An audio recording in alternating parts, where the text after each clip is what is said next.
Hi everybody, welcome to Vijayaserve Foundation.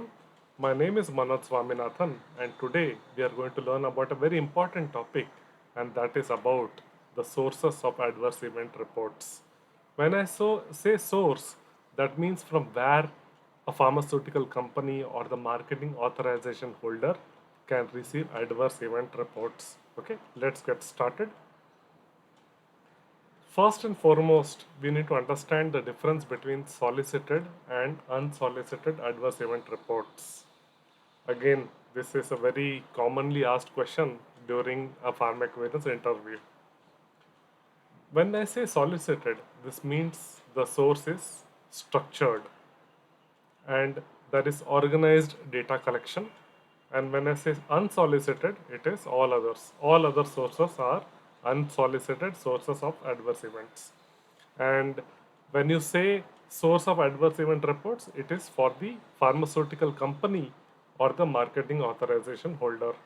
Now we will learn in detail about the solicited sources of adverse event reports.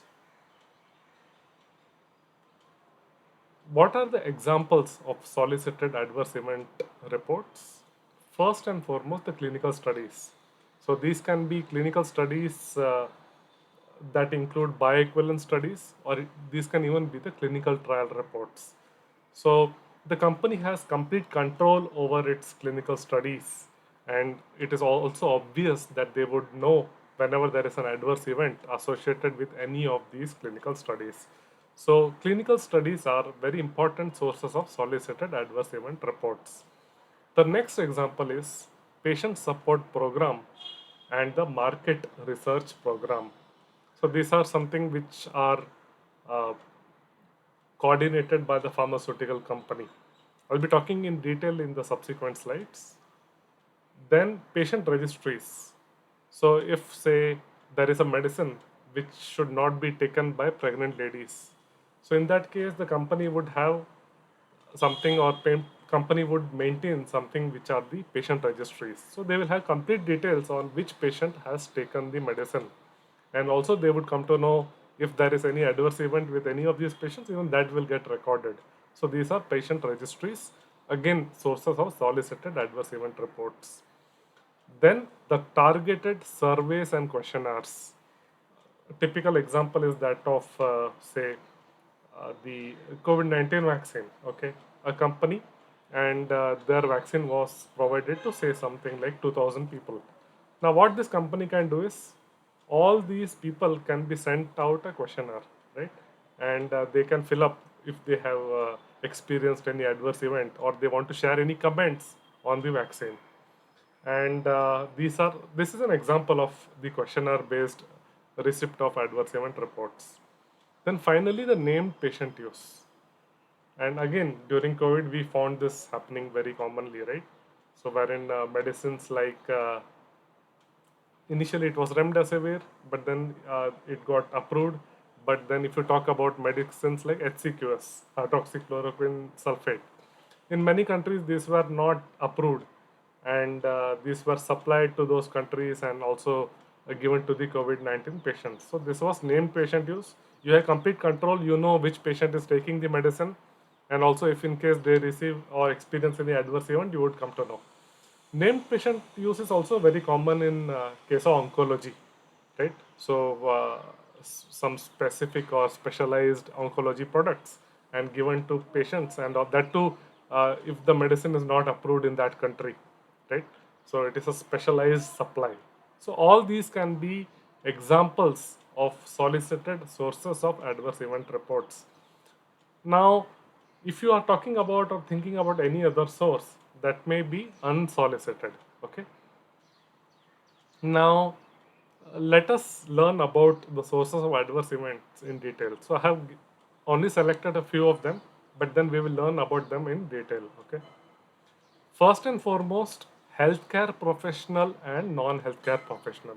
What do you mean by a healthcare professional? It can be a physician, a dentist, pharmacist, nurse, physiotherapist, audio and speech therapist.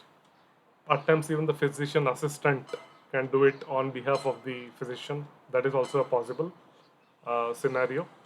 So all these are sources of, or all these are qualified healthcare professionals. Okay. Now, what do you mean by non-healthcare professionals? It can be a patient, it can be a caregiver, right? So if it is a child, then the parent becomes the caregiver, right? So a parent can report on behalf of the child. Same thing can even happen in case of bedridden patients, where the caregiver can report an adverse event report. Uh, Generally, it is the consumers who are considered as the non-healthcare professionals. And how about lawyers, right? Even lawyers can be sources of adverse event reports whenever a patient feels that they need to sue the company, or they want to claim some money. So that is also a possibility, wherein or else the patient feels that they weren't given adequate information about the medicine. They may reach out to the lawyer, and the lawyer may even report an adverse event report on behalf of the patient. So that is also a possibility. So lawyers are also considered as non-healthcare professionals. Okay. Now, why this is important is because in the past, what we used to happen is we used to have something called as medically confirmed case report. So there used to be a checkbox, and we used to include that. Now, let us talk about medical information. So, the first thing that should come to your mind is the call center, right? So, uh, if you buy any medicine, uh, and if you look at it properly, the packaging I'm trying to tell you, you may find some phone number, or you may even find some email address. So, if in case you have any questions about the medicine, or you want to report any adverse event or a side effect, right? Or you want to complain about the medicine, you can call upon that number and report something. So, this is where medical information plays a very important role. So, this can be supported 24 by 7, or it can even be supported during the office hours or the regular working business hours. And after that, there may be support through call recording facilities, right? So medical information is a very important source of adverse event report. Okay. So when I say source, it can be a vendor who is managing medical information, or else it can be an in-house setup. But then I'm trying to tell you is that people can report adverse events through medical information. Okay.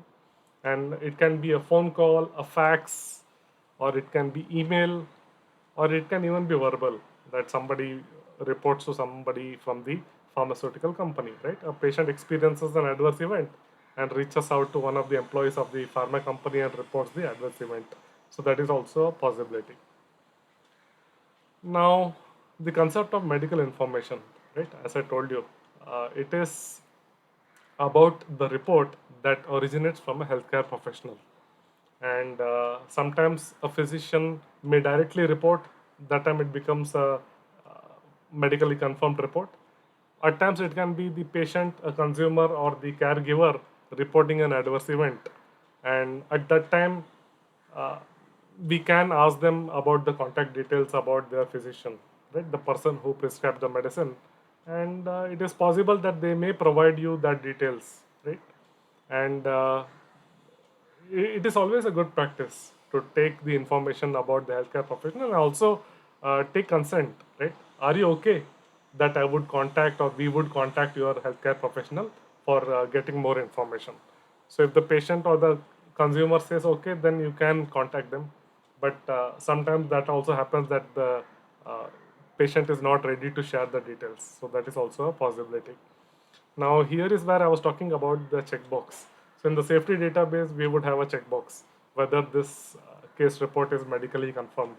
Uh, Around, say, uh, early 2000 or late 2000s, or say before 2012. So this used to be a norm wherein more relevance was given to the medically confirmed case reports. Many agencies would accept only medically confirmed case reports. So if a patient reports an adverse event, and if the physician or the healthcare professional confirms, then that used to get a lot of value. So nowadays that is not the norm, but then still it is good to confirm whether an adverse event is medically confirmed or not, because that helps in causality assessment and so on. Now, let us talk about the clinical studies. So clinical trials may be company sponsored or they can be sponsored by some other company. So when I say company sponsored, it can be the clinical trials conducted by the company, or this can be the bioequivalence studies conducted by the company, or it can even be other companies sponsored. So an example, that your company has got some medicines in the market and some other company wants to undertake a clinical trial where they want to use your product as a comparator drug, or else your product is one of the concomitant medications given to the subject in the clinical trial. So in that case, if there is an adverse event, then the company people may uh, communicate or report adverse events to you.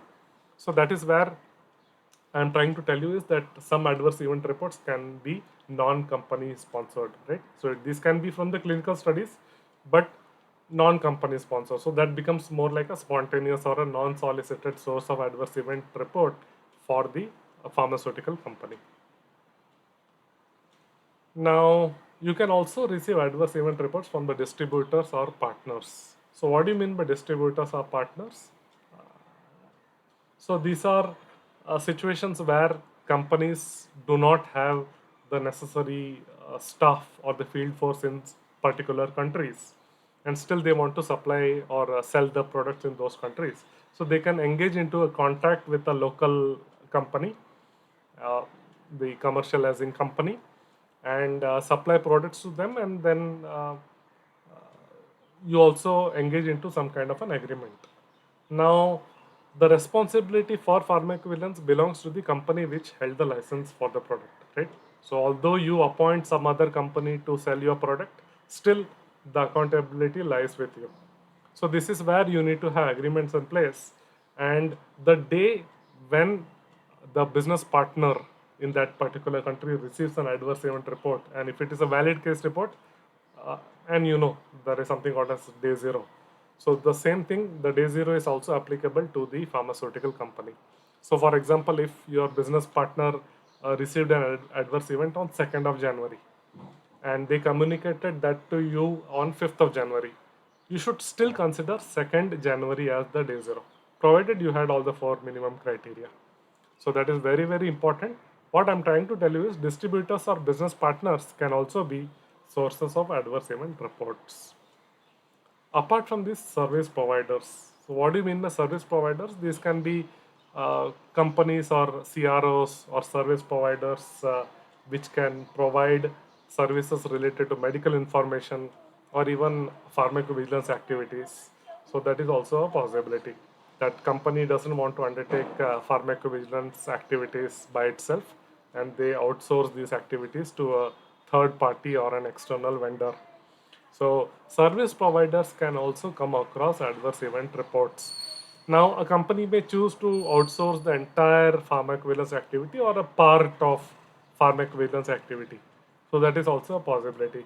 And if you are talking about multiple countries, then they can outsource the local pharmacovigilance activities to service providers. So the day when the service provider comes across a valid case report, that becomes the day zero for this company as well. Okay. Now, let us learn or talk about the patient support programs, right? So, what do you mean by a patient support program? It is an organized system. So, what do you mean by organized? So, that is a solicited source, right? Organized system where a marketing authorization holder receives and collects information related to the use of its medicinal products. So please remember that patient support programs or the market research programs are solicited sources of adverse event reports. So a typical example is that of diabetology, right? The company provides free insulin to the poor patients or the patients who cannot afford to buy insulin. So, in that case, the company would also keep a track of these patients and also whether they're happy with the medicine. Are they having any adverse event reports? Do they have any questions? Do they need any support with the administration? So, the company undertakes such kind of patient support program. This is more common in oncology, right?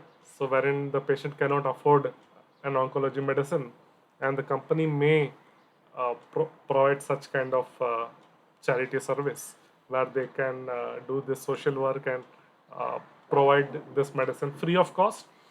If not free, it can also be in some kind of a loan, which can be with low interest rate or no interest rates, wherein the once the patient becomes fine, they can return that money back to the pharma company. So that is also an example of a patient support program. Now, literature. Literature can be an important source of adverse event report. Now, if a physician comes across an interesting case, right, gave the vaccine and the patient had a blue rash, and blue rash is not common. Generally, rashes are red. So now the physician will take images after taking consent from the patient, and also prepare some kind of a manuscript and submit it to a journal, right? And this may get published. So this is an example where a literature case report can be published in relevant journals, right? So what I'm trying to tell you is literature can be a very important source of adverse event report. Now, regulatory agency. If, say, the patient experiences an adverse event and directly reports to the regulatory agency, right? The US FDA, European Medicines Agency, MHRA in UK, Health Canada, and I've given the example of Ghana, or it can be the agency in India. So it is a possibility that the reporter may directly provide information to the regulatory agency. Now the regulatory agency knows that so and so patient has experienced an adverse event, and they also know the details of the manufacturer for this product. So it is possible that the agency would forward this information to the pharmaceutical company. So what I'm trying to tell you is regulatory agencies can also be important sources of adverse event reports. Then other companies. So for example, say your company is selling some kind of a vaccine, okay, and there are also other companies selling the same vaccine. Now you come across an adverse event report, and ask for more details like the batch details and also the image of the product, and then you come to know, oh, this is not my product. So now here you have two choices that you can ignore, and you can tell the patient that this is not my product. Or what you can do is you can forward this information to the pharmaceutical company uh, to whom for whom the product belongs to, right? So you can do that.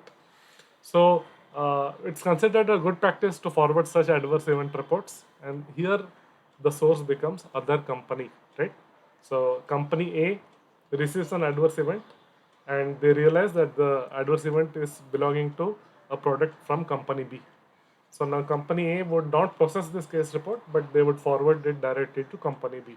So I'm trying to tell you is that other companies can also be sources of adverse events. Okay.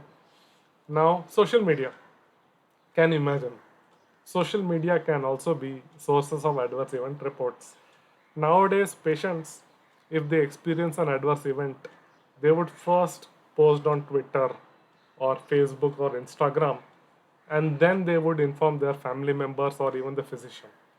So that has been a norm nowadays. So social media can also be important sources of adverse event reports. A classic example is that of Twitter, where I have seen that people have reported adverse event reports that I took so and so medicine and experienced an adverse event. Okay, so that is a possibility. Same thing can even happen in Instagram. Okay, so let us conclude that we can receive adverse event report from various sources. Okay, and the company, as a company, you should know that what sources you can receive adverse events. So if you don't, then you should prepare to fail, right? So it is very very essential that the company keeps a track on all the sources of adverse event reports. So imagine there is an important source from where maximum adverse event reports are coming, and the company misses it out, right? Or they don't remember that this is or they don't identify this as a source. Then there can be underreporting, and this can be very critical during an inspection. And also, PSMF, right? Pharmacovigilance System Master File, right? So this is something which is maintained by certain pharmaceutical companies, okay? And some countries require this kind of a file. Now there is a dedicated section. I think it is the Annex C, the third annexure, and that has and the title of that annexure itself is Sources of Adverse Events. Now the company needs to identify every single source of adverse event, and they need to include that in that. So if say the company has a medical information service provider, they need to include that. Say if they have say business partners, they can include that. Or else the company is undertaking some clinical studies, that can also be included there, right? Bioequivalence studies, that can be included there. So this is very important, and you can imagine a dedicated section only for sources of adverse event reports for the company. Okay? So that is also important. So I trust you found this session to be useful. Please remember that adverse events can be received from any of the sources.